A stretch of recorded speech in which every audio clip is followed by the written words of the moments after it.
আজিৰ দিনটো সমগ্ৰ অসমবাসীৰ বাবে আছিল এক আনন্দৰ দিন, কিয়নো আজি আমাৰ প্ৰাণৰ শিল্পী অসমীয়া সংগীতৰ হাৰ্টথ্ৰব শ্ৰদ্ধাৰ জুবিন গাৰ্গৰ জন্মদিন। কিন্তু আজিৰ দিনটোত আনন্দৰ সুৰ থাকিলেও তাত বিলীন হৈ আছে গভীৰ বিষাদৰ সুৰ।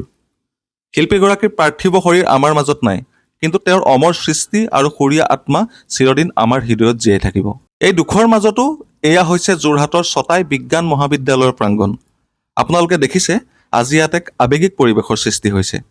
তেওঁৰ অনুৰাগী, তেওঁৰ সংগীতৰ প্ৰেমী আৰু সমূহ ৰাইজ ইয়াত একত্ৰিত হৈছে। যি শিল্পীয়ে তেওঁৰ গীতেৰে আমাৰ জীৱনৰ প্ৰতিটো আৱেগক স্পৰ্শ কৰিছিল, সেয়া দুখেই হওক, বিৰহেই হওক, নাইবা বিপ্লৱৰ সুৰেই হওক। সেইগৰাকী মহান শিল্পীৰ জন্মদিনৰ দিনটোত ইয়াত কোনো ধৰণৰ আনুষ্ঠানিকভাৱে কেক কটা নাই, বৰং পৰম্পৰাগতভাৱে নাম প্ৰসংগেৰে তেওঁৰ অমৰ আত্মাক শ্ৰদ্ধা জনাইছে। জুবিন দা, আপুনি আমাক শিকালে যে দুখৰ মাজতো কেনেকৈ গীত গাব লাগে, কেনেকৈ হাঁহিব লাগে।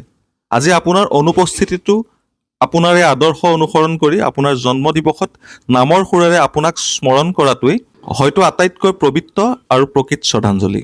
হে জনতাৰ শিল্পী, আপুনি চিৰদিন আমাৰ মাজত জিলিকি থাকিব। আপোনাৰ সৃষ্টিৰাজি আমাৰ জাতীয় জীৱনৰ এক অমূল্য সম্পদ। প্ৰতিজন অসমীয়াৰ হৈ ছটাই বিজ্ঞান মহাবিদ্যালয়ৰ এই পবিত্ৰ প্ৰাংগণৰ পৰা আপোনাৰ প্ৰতি জনালোঁ সহস্ৰ প্ৰণাম। আপোনাৰ সুৰৰ যাত্ৰা অব্যাহত থাকক চিৰদিনৰ বাবে।